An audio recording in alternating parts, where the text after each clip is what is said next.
متعرضات نه دیگه سرخ چیه نه دیگه سبز چیه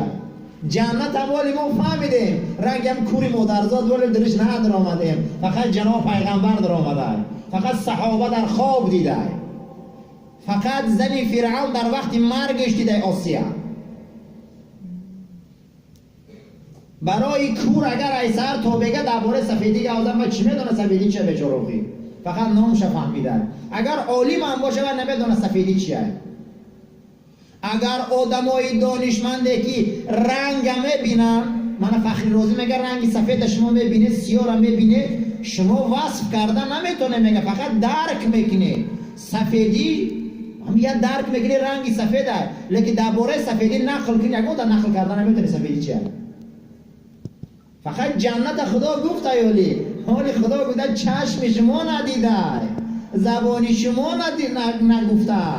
قلب شما آرزو نکرده بازی من گونگی رنگ سیاه را گفت زنه شما درباره رنگ سیاه دیگه هم اینو گفت زده نمیتونید فقط رنگ سیاه خلاص تمام آقا درک کرده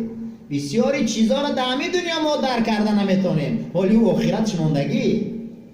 من درباره رنگ سرخی گفت میزنم رنگ سرخه تمام کنی گفت زن نیم ساعت نمیتونی گفت زدم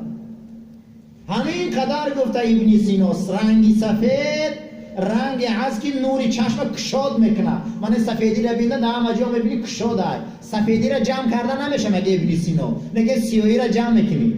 این هم گفته تمام اینجا سفید باشه نگاه میکنی سیاهی را تیز در نظر میرسه اگر ما حاضی بینیم که روز روشن میگه معلومه که افتاب برآمده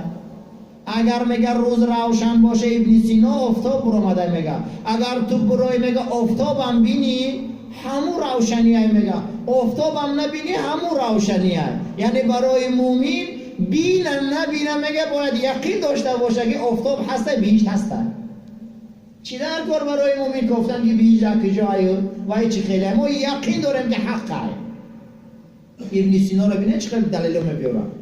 برای آدمی که روشنی میگه فرقی چیه که افتاب میبینه یا نمیبینه میگه که روشن هر روز این نماز روشن همون فرقی چیه افتاب میگه همین پیامبر ما در گفته بیش هسته فرقی چیه که چه خیلی ما ایمان داریم که حقه برای بیش دلیل عقلی در کار نبوده است دلیل نقلی قرآن میگه سخنی راست خدا میگه جناب پیغمبر شب معراج رفته میگه ما ایمان داریم اما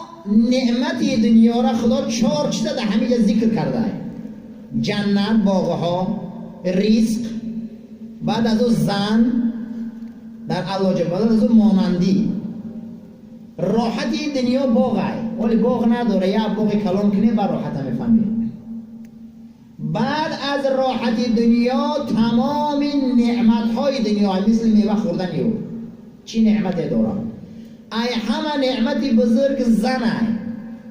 این دنیا دم در بهشت هم بده با دیگر از نعمت هاش در اینجا خداوند آورده به ما و شما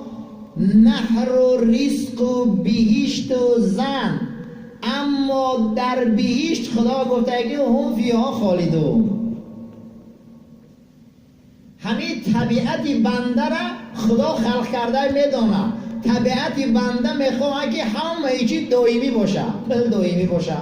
زنش دائمی جوان باشه خشروگیش دائمی باشه سرش سفید شود زیغ میشود مردم که سری ما سفید شده روش پوچاله شود زیغ میشود بے پول شود زیغ میشود تجارت زیغ میشود این دنیا معلومه که هیچی نبده همه این کمبوتی داره اما خدا میگه که بنده مت را آفریدم تو فقط پیشروی رهبری پولداری معیشت راحت قوت دوست میداری همش او بر پرده گفته عمل خوب قبل هم فیها خالدون در بیشتر ایجاد نیست هم فیها خالدون بیردن خدا طبیعتی همه مردم میدونه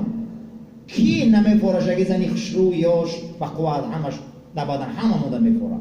بدنمون خوب باشه تجارتمون نقد باشه جایمون پر باشه ماشینای آخرون مدل همش باشه همه در میفورن